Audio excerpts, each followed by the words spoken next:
Hey guys, what's up? MadSeason here, back with another video for you. As many of you know, the big Legion pre-patch is on its way, and along with it come some big changes. In this video, I'm going to go over mainly the changes that affect gold making, and what you should do before the pre-patch hits to either earn or save some gold. A lot of these are nerfs, so it's sort of a take advantage of it while you can situation, but there are some things you can do to profit off the release of this patch. In this video, I'll also talk about the things you can do in preparation for the actual expansion release, which is further away, but it's still good to keep ahead of things. First up on our list are Fell Blights. Once the patch hits, you'll be able to buy these from your Primal Spirit vendor for 25 Primal Spirits, which is the same price as Savage Bloods. This will most likely cause a big drop in price for these, so you're going to want to get rid of them all before the patch actually hits. Similarly, you're also going to want to get rid of any glyphs. The whole glyph system is getting a rework for Legion, so every glyph you currently have will turn into gray vendor trash that sells for 1 silver each. So if you've been stockpiling them, get rid of them as soon as possible. Pretty soon people will catch on that there's no need for these glyphs in Legion, which will cause a shortage in demand, and other inscribers will be dumping all of their glyphs, causing an increase in supply, so the sooner you get rid of these, the better. You're also going to want to get rid of any potions of luck. These are also turning into gray items this patch. As you may know, these are used to boost your loot in Pandaria zones. While you have the buff active, you have a chance to loot a bonus treasure chest that has gold and various Pandaria level trade goods. So it's a big blow to a lot of farming spots in Pandaria, and you're going to want to get rid of them while you can before they become vendor trash.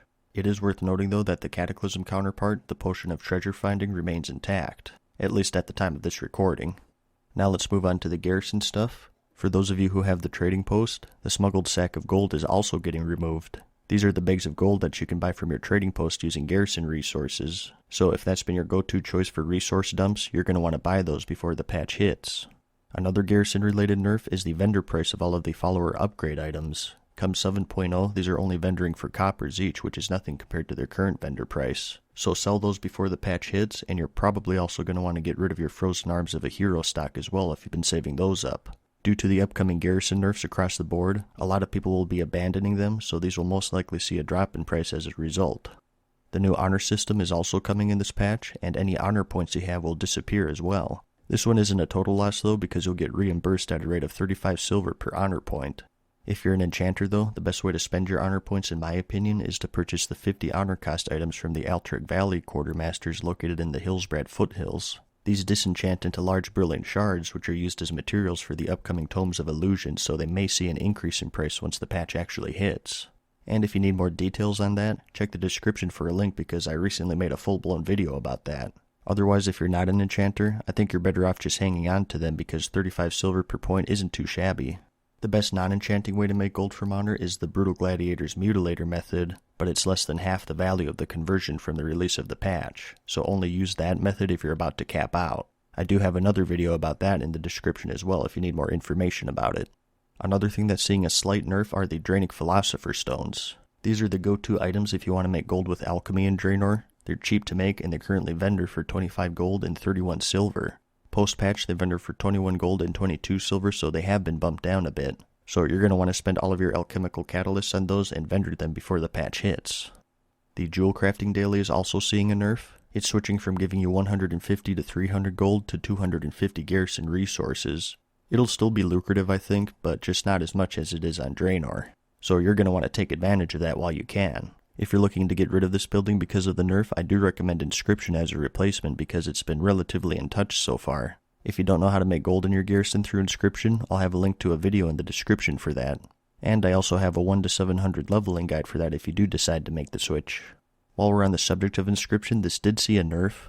As you may know, if you have a follower assigned to this building, you can have them craft a partial receipt for you. And if you combine them, you'll get some vendor trash that sells for either 25 gold, 75 gold, or 225 gold. After the patch hits, these will sell for 10% of what they sell for now, so that's something to keep in mind if you're invested in that. And I'm sure most of you know this already, but a big nerf is that the Garrison Gold missions are being switched over to Garrison Resource missions, and the Treasure Hunter trade is being switched to the Extreme Scavenger trade, which increases resources gained from missions by 200%. This one has been a long time coming, so it's best to take advantage of it while you can. And to sort of prepare for it, just make sure you're recruiting treasure hunters every week since Extreme Scavenger is strictly better than the normal Scavenger. Although it won't be as lucrative, you'll still be able to make gold with resources via the trading post. Like I mentioned, we are losing the smuggled sack of gold, but trade materials such as sumptuous fur will still be useful because people will be using those to make bags and whatnot. Another thing I wanted to mention are the upcoming Tomes of Illusion. With this patch also came the new Appearance tab, which allows you to collect different weapon and armor models in the game. They also have a section for enchants to transmog, and many of them are from items called Tomes of Illusion. Enchanters are going to be able to make these tomes in the patch, and they need various old world materials such as enchanting mats like the large brilliant shard, or elemental essences. Now may be a good time to stock up on all of these materials, because once the patch hits, everybody's going to be scrambling to make and buy them to add them to their collection. If you're an enchanter, you can stock up on them to make it immediately, and if you're a non-enchanter, you can just sell the materials on the auction house. If you're not sure what to buy, check the description for a link to a full list of materials needed for each one.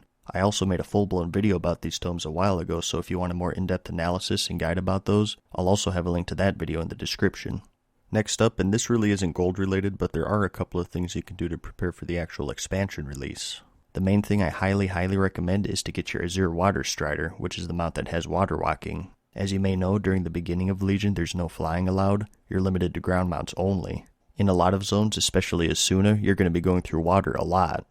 With the new World Quest system, you get sent back to these zones every day and it's pretty miserable to do them without water walking. So you can of course get this mount now. It requires Exalted with the Anglers, which is a Miss of Pandaria reputation.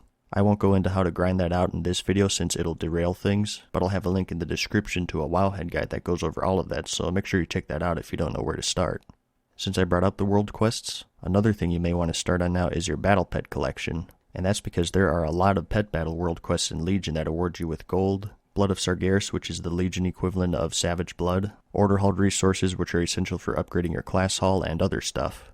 In this expansion, I think pet battling is the most useful it's ever been because it rewards you with stuff outside of the pet battling realm, so it's really worth it to get ready for Legion, I think. And who knows, you may end up liking it. I know before I started pet battling I thought I would hate it, but it turned out it can be really in-depth and fun in my opinion. And the last thing I want to mention, if you haven't already leveled up your fishing, you may want to start now. In Legion, you can get the Underlight Angler Fishing Pole artifact, which allows you to fish up those Bloods of Sargeras, which once again is an important crafting material for Legion. And just in general, like most professions this expansion, fishing will be more useful and more involved than it is now, so it's a good idea to level that up and get ready. But that's pretty much it, as of this recording anyways. Like I said, I wanted to keep this mainly somewhat related to gold, but there are other things you should knock out, such as your ahead of the curve achievements for raiding, your legendary ring quest line, the moose mount, all of that stuff. And like I mentioned, all of this is subject to change. I'll try to keep everything as updated as I can with annotations, but just make sure that you don't take this as a final word. And if they add anything new or I miss something, check the comments section because myself and I'm sure others will post updates on any significant changes that may happen. Anyways, I hope you found this video helpful. Give it a like if you liked it, and if you really liked it, let me know in the comments and subscribe. And as always, thanks for watching, good luck, and peace!